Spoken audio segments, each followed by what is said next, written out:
state representative from Powell, Butte, leader of the Republican caucus. All I gotta say is wow. All in 35 days. I never thought that the course of history could be reset to that extent in such a short amount of time. But you can see the agenda from the left through my colleague Jennifer Williamson, done in a short session.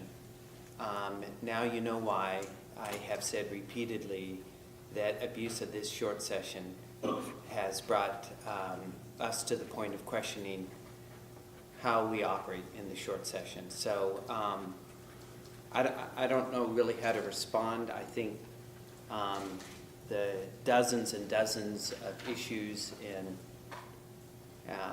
significant legislation that the majority party wants to run, all I can just say is I sure hope in the hour notice they give to constituents of mine from Prineville, they will remember that there is ice and snow on Santiam Pass, whereas their constituents only need to jump in a car and travel within the hour to get here. So I think it puts rural Oregonians at significant disadvantage, which is why the short session was sold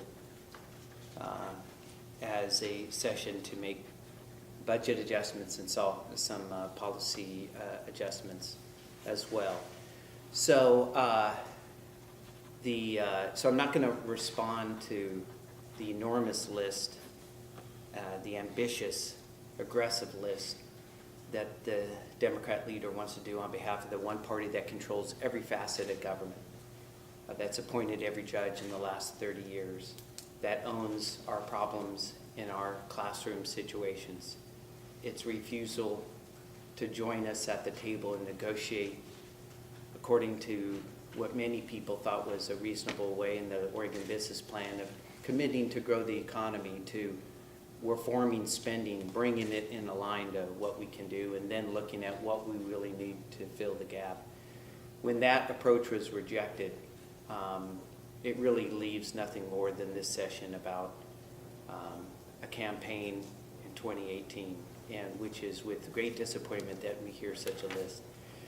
So that is at least some of our views. I'd be happy to answer any specific questions, but I think we all understand that the session has been turned, sadly so, by this majority party into a propaganda session and a campaign session. And so in the midst of that, I sure hope we can get this slowed down enough to take a very serious approach to changes that affect us all, and that we do it in a way that embraces every Oregonian, no matter where he or she lives.